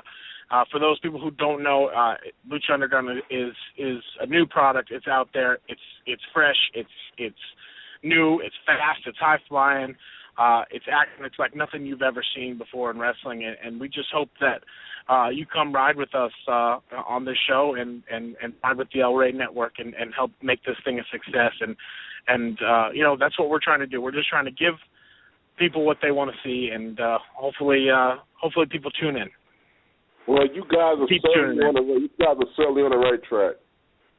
All right. Well, thanks for having me, guys, and take care. And I hope you have me back. All right. No problem. We will real soon. All right. Take care, man. See, now you see, Sermo, that's what it's all about. Respect. These younger cats, they come on and they give us kudos and stuff. They're really respectful. Respect. It makes my heart feel good. Very cool. There you go. And this is our Christmas special. What a better fitting what a better fitting to say Happy Holidays, Merry Christmas, ho ho ho, and whatever else you say. Feliz Navidad. There we go.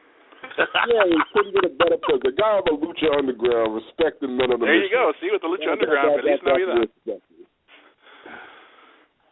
But you know what?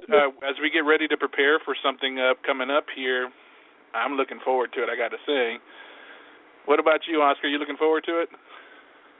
Yeah. Okay, now, what you got to do, Felix, Mimi can do it because she's the most honest person in the room. All right, you got to do the official coin toss as to who goes first. You know what? Let's take a quick commercial here because Austin's not called in yet. He's going to be calling in here shortly. Oh, that's right. You know what? I knew something was missing. I ain't heard his punk butt yet. Don't be scared now, Austin. Get on the phone. Talking all that trash. Right. Talking about Mimi cooked my dinner. Get on the phone, Austin. Get on the phone. He'll be calling in here shortly, guys. We're going to take a quick commercial break, and we'll be back with the battle rap of a century. The century, this is going to be something else, let me tell you. Back in a moment, guys.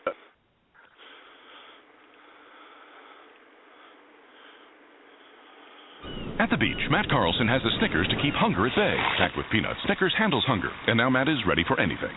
Feeling rejuvenated, Matt decides to catch a monster wave, but steps on an anthill.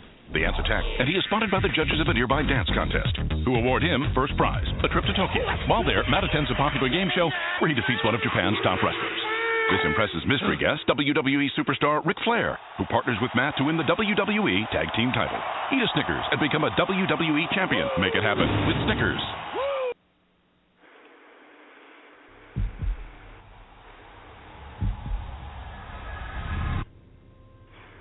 Do not go gentle into that good night. Rage. Rage. against the dying of the light.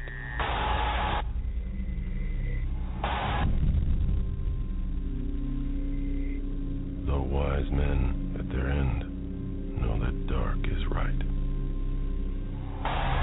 they do not go gentle into that good night.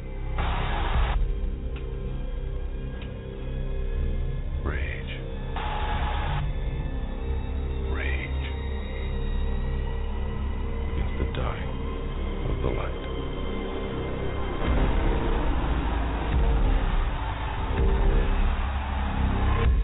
WWE 2K15.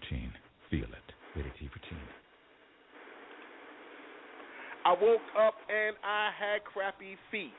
Now I do have happy feet. I woke up, my gout had me yelling and screaming. Got on the phone and called Dr. Freeman. Called Dr. Freeman and I went there. Straight to free men foot care. I got an exam. I got my meds. Now I don't have to sleep standing on my head. I got my exam and they were enhanced. And now I can walk, run, and even dance. Got my care, 'cause I went there. My feet got fixed. The Freeman foot care. For the thousands in attendance and the millions watching around the world, ladies and gentlemen, let's get ready to rumble!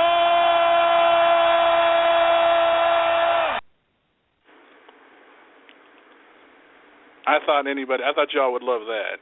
Yeah,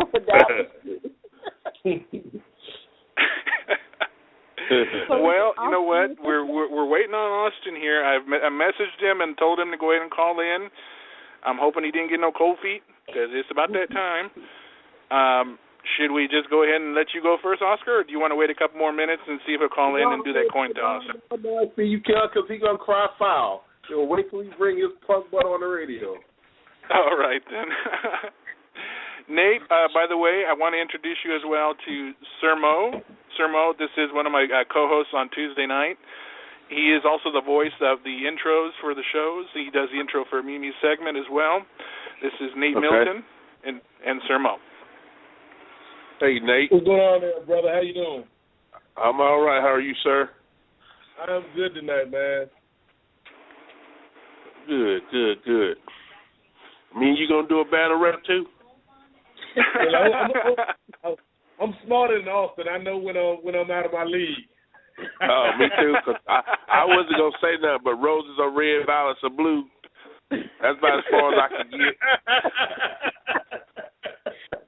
Or I was gonna say I could have said some hip hop, hibbity hip hip the hop. You don't stop rock. I know some of that.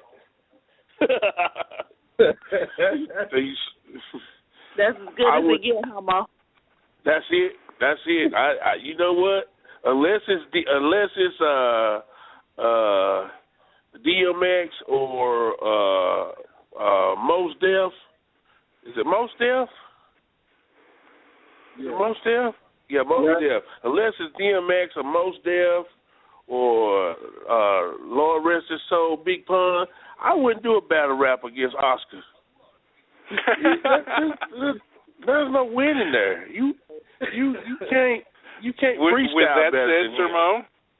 With that said, Sir Mo, I'd like to go ahead and say, in the words of Michael Buffer, let's get ready to rumble. Introducing in this corner from Houma, Louisiana, he is one of the voices of Pipe Bomb Radio, the one and only Mr. Austin James. How you doing, pal? You know you're dumb when you can't pronounce Houma right. You know what? I am not from the South. I cannot pronounce Houma. Houma, right? Okay, there you go. Almost like. So how you doing, Oscar? You're having a Merry Christmas? Yeah,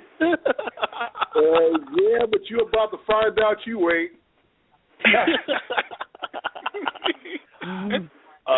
Oh, man. Shall we go ahead and do this coin toss? Find out who goes first?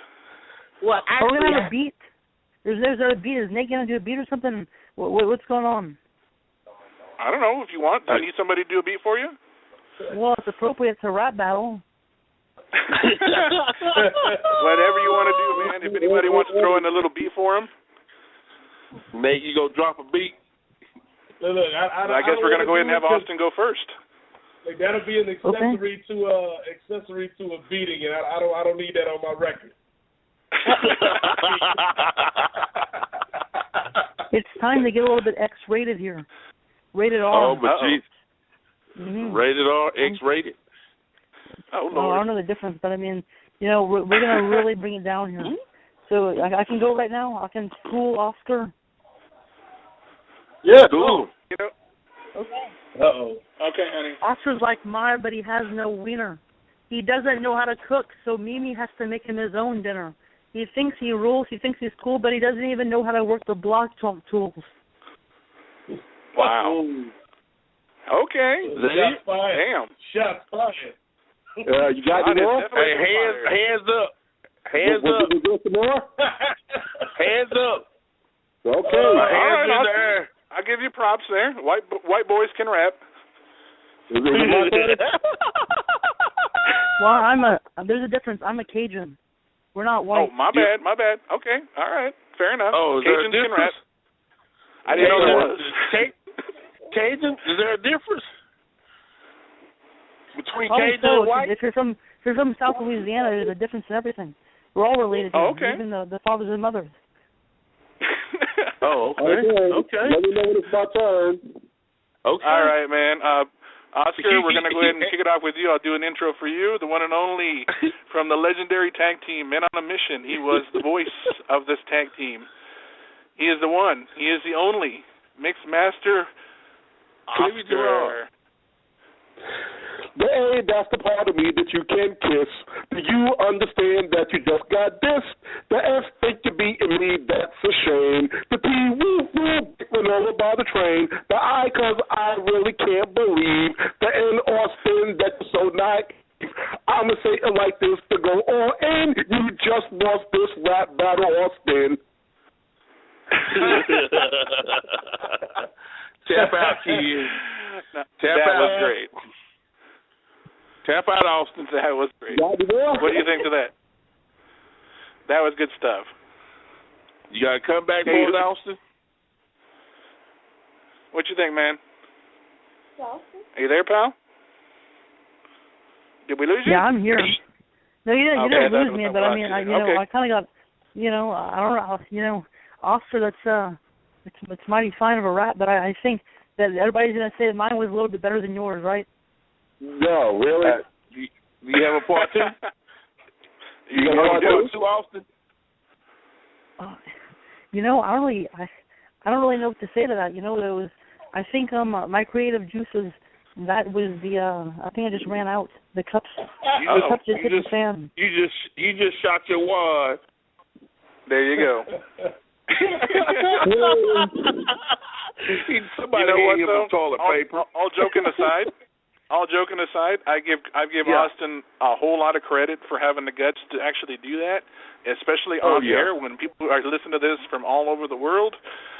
Coach Austin has more guts and definitely a lot more nerve than myself and Nate. We know better. Yeah. Austin is still young. He's going to test to do it.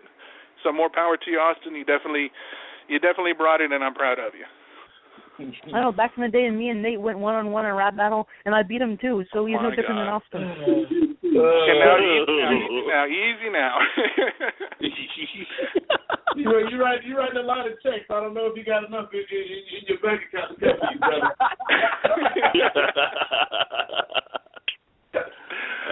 No, but all things considered, that was fun. That and Austin did it. What do you guys have to say? I respect his courage. What about you, Nate?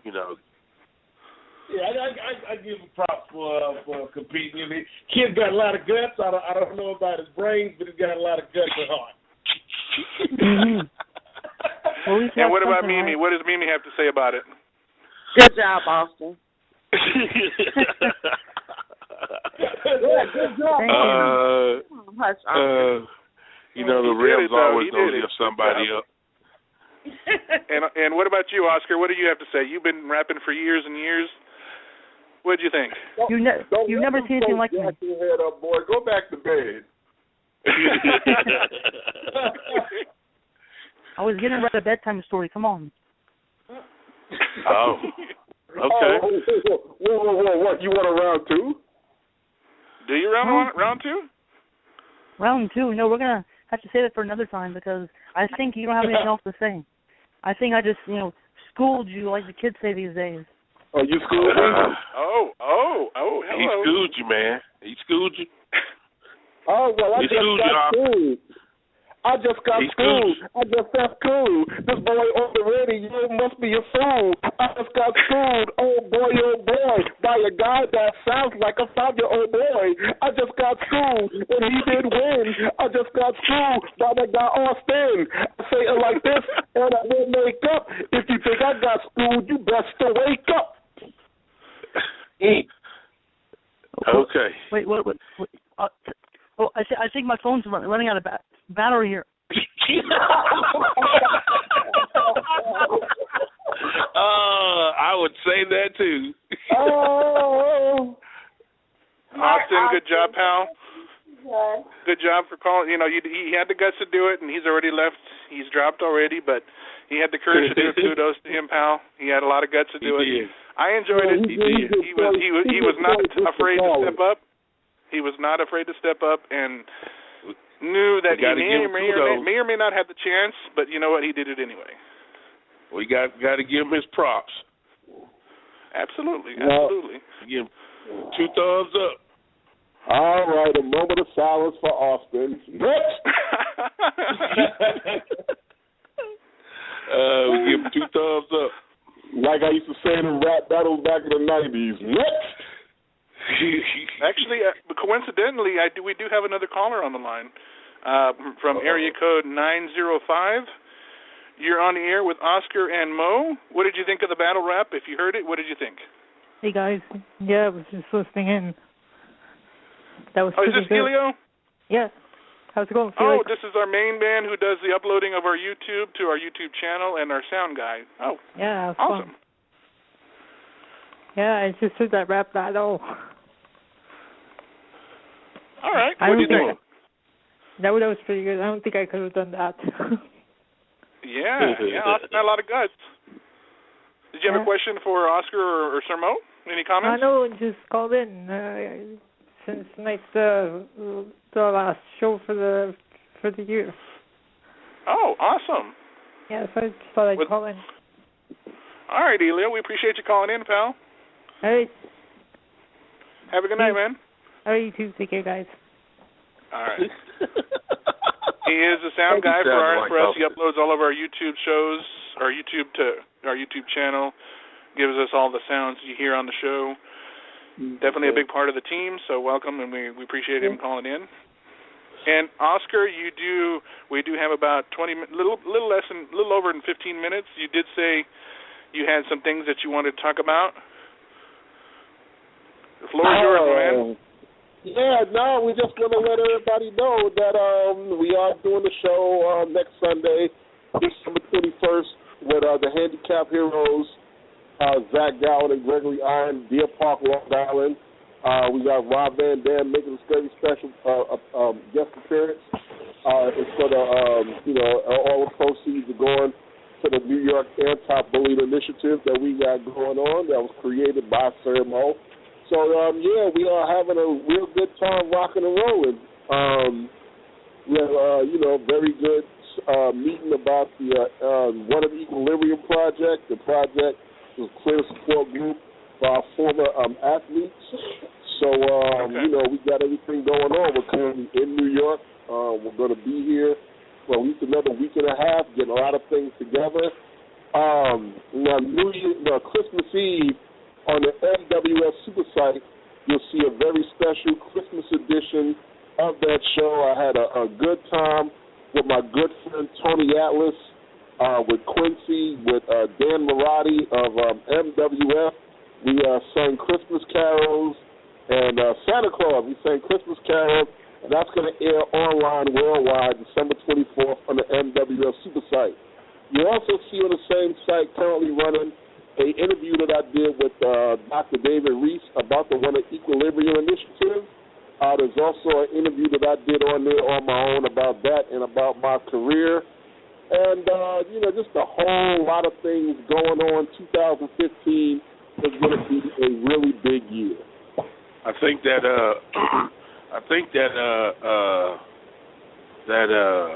that inclusion of athletes' wives was a good thing. I think that is awesome. I think that that's a component that in a lot of everything that's going on that gets left out, that's missing, that a lot of people don't realize, because believe it or not, I believe that, and then I'm basing this on my own experience, from losing a wife because of the business. Oftentimes you got to realize when those athletes and even those professional wrestlers out on the road, the wives are home dealing with issues that, sometimes they need their spouses there with them, that they don't have them. And then when spouses come home and they're not happy with what's going on the football field or on the basketball court or even in the dressing room at the wrestling, the wives are the ones that 9 times out of 10 end up getting abused some kind of way. Maybe not physically, but mental abuse sometimes is a lot worse than physical because with physical abuse, the bruises go away, but mental abuse, the bruises stay forever. So I think my hat's off to you.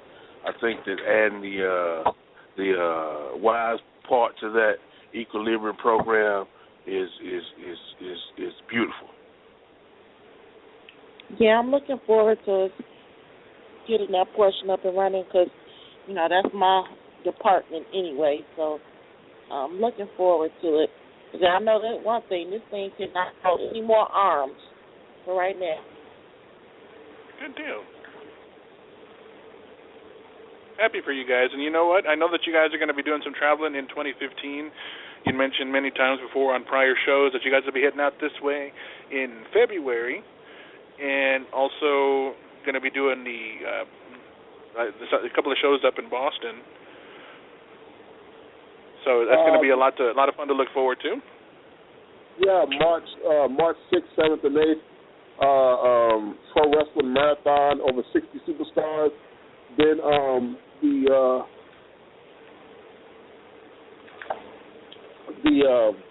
New England Fan Fest 5 in Providence, Rhode Island, June 27th.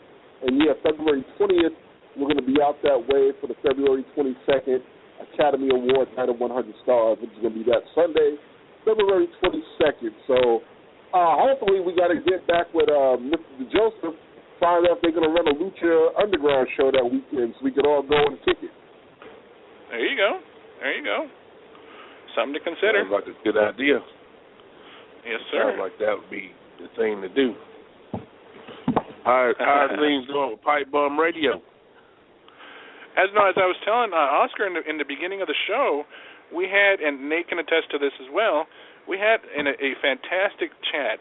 I mean, fantastic chat with Jacques Rougeau of the Rougeau brothers about his career, about his family, his legacy, his son, and just having some fun. And he even started. If you remember, the fabulous Rougeau brothers when they debuted in the late '80s, he actually sang that song live on air. And then he started. He talked about his time working with Ray Traylor, Bossman, during that time with the Mountie and the Bossman feud. Right. And he loved. It was a fantastic interview. I had so much fun. I know Nate can attest to that as well. I'm sure he had a great time. Absolutely. What was the name? Raymond. Yeah, Raymond. I tell you, Raymond told us the funniest story. It wasn't even funny, but the fact that he thought it was funny made it funny. Raymond was showing a whole bunch of people. They went out and they were watching some skydiving, and the guy skydove from about 15,000 feet, and his parachute didn't open. So right in front of him, the guy, splattered down and, was killed instantly. But Ray, and he started cracking up. He said, I don't mean to laugh. He said the guy left a big imprint in the ground, and he thought that was funny. And then he really started cracking up. He was like, the guy's wife was right there, kids, and they all looked at the imprint on the ground. I'm like, you got a very Rougeau, you got a sick sense of humor.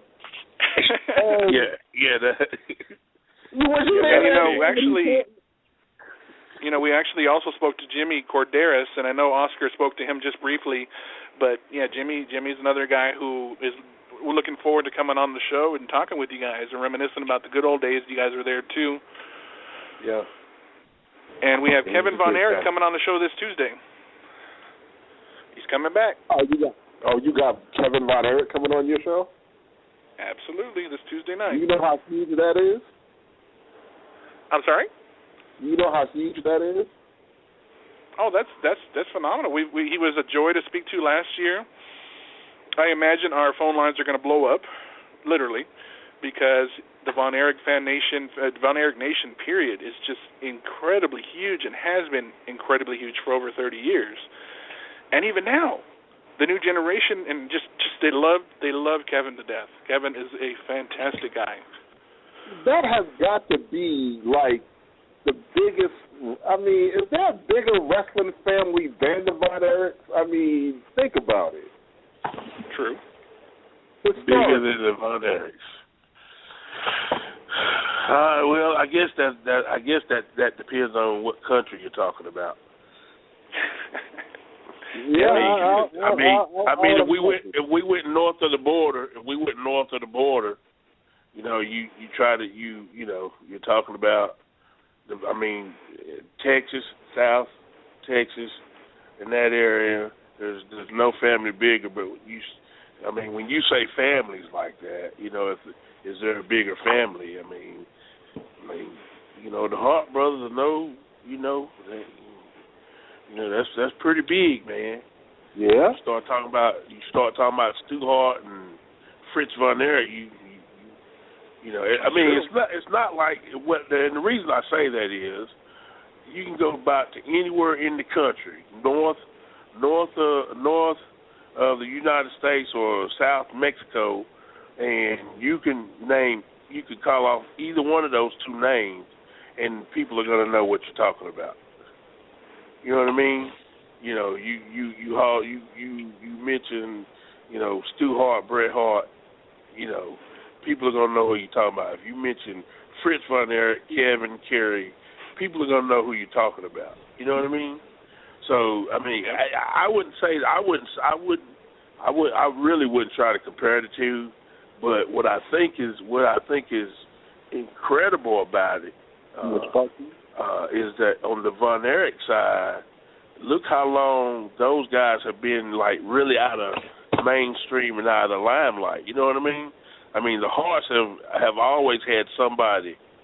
Even today, you still got members of the family that's working on a regular basis, and so the name Kevin them just migrated into obscurity, but yet still the name is powerful. So yeah, my hat's off to him. Yeah, no, but just the fact that you're gonna have Kevin on, talk about the legacy of Fritz and Kerry and a whole bunch of other things going on. I think that's gonna be. I'll tune in to listen to that myself because that's really, really big. Just wait till you hear who we have the last guest of 2014. That hasn't been revealed yet, but you guys are going to love that one too. Well, break the news right here. Don't just keep us in the dark. Who's coming? You know what? No, and you got a good point. This one will be unveiled tonight. I'll break the news. It will be George the Animal Steele. Oh, well, I love. Now you're showing out. That one I just put it out because this will be released. This will be released on December 24th. It'll be a Christmas Eve little gift to our fans, our listeners. I don't know if we have any fans, but we have listeners. I had to break it here, guys, because you know what? That's a huge one. He's our last guest of 2014. Yeah, now you're just showing off. Yeah. But anybody have Sergeant Slaughter on? Not yet. Does anybody have Sergeant Slaughter on? That would be somebody to get, though. Yeah, I think so. Sergeant Slaughter. Well, you know what though, on this signing out there in New England next year, if you guys get a chance to chat with him, if he's going to be out there, I'm not sure. Yeah, no, he's been added. He's been added to it. So yeah, we definitely can talk. Oh, okay. Well, there you go. Yeah, definitely talk to him about coming on. No, that's going to be a radio recruiting mission for both shows. So yeah, we're gonna do our thing. Yeah, absolutely. Nikita Koloff. Ooh, that's another good one. Yeah. That's another good one. Anybody had Tully Blanchard on? No, that's another good one. But no, would love that. Hey, I know I came on late. Let me ask this real quick question. Felix, you watched Monday Night Raw? I did. What did you think about the Natalya Charlotte match? You know, I wish they would have given them a little bit more to go with. I like the idea of those two working together. Charlotte has come along and caught on so quickly and does so extremely well. Right. She's got big shoes to fill, but you know what? I think if anybody can do it, she can do it. I've watched her in the ring their very first match on NXT. Fantastic match. What did you think about but the on Raw? Honestly, she got beat quick. So in my opinion, it would have been better if Charlotte went over. Okay. Just my opinion. Okay. I was thinking maybe somebody heard Oscar because, it sounded like something that Oscar would have. You remember how he said he didn't like the idea of NXT guys coming in and beating the main roster people. You know what I mean? Yeah. So when I saw that finish, I thought of Oscar number one. I think there was a long discussion about that finish, though. I think so too.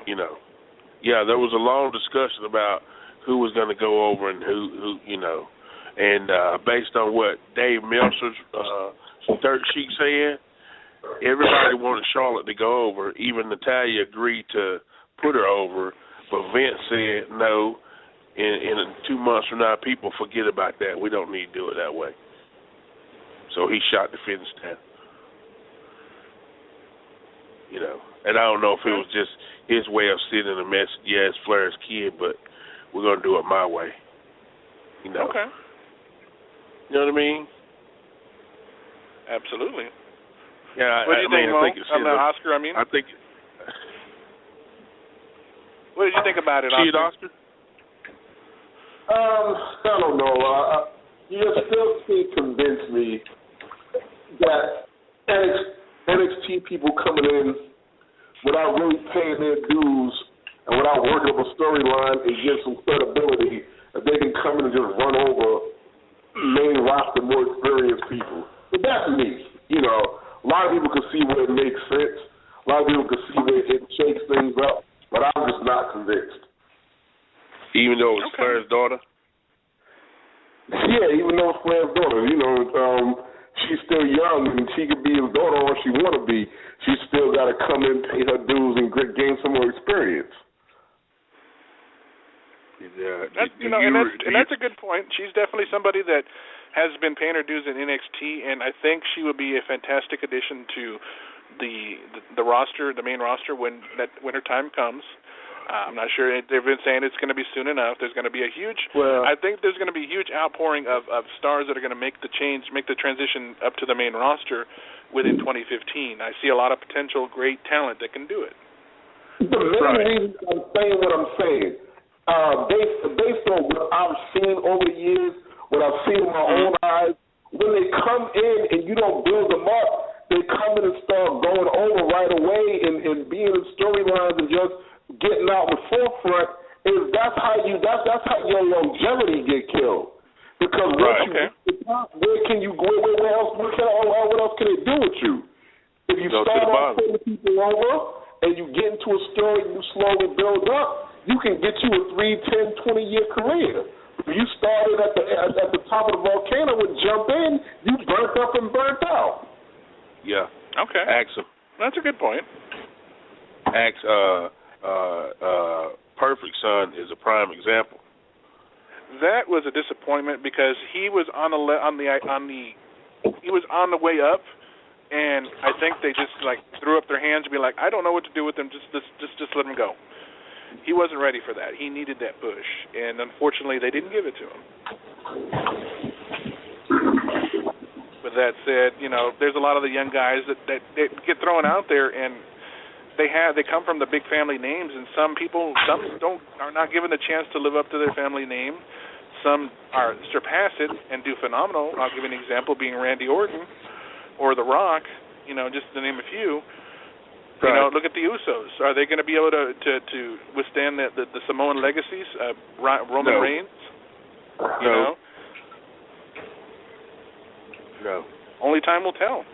At this point, if they start concentrating on the younger talent and forget about the idea of having the older talent, established talent there to constantly people to watch, you'll never have any established stars being built. Right. Well, people, the fastest 2 hours of radio is up once again, so the few seconds we have left, all I can say is Merry Christmas, and we're going to see you back next week. Are you guys coming back next week? Yeah, we'll be back next week. It's going to be our special Christmas edition part 2. Okay, fair enough. Continuation of this Christmas celebration. The season finale will continue on into next week. I want to thank Austin, Nate, Chris, and Brian, and it was fun. It was a lot of fun. I don't think I ever laughed so much tonight. Good time. All right. Okay. Well, was a good time. Thanks, Austin. He's listening in, though. I'm pretty sure, and Nate's still with us. Nate, thanks for joining us tonight, man. No problem, man. It was cool to finally be down with Oscar and Sir Mo. So shout out to y'all, man, because I really enjoyed the show. Same thing, sir. Good night. Have a good night, pal. All right. Have a good night, guys. Have a good one. All right.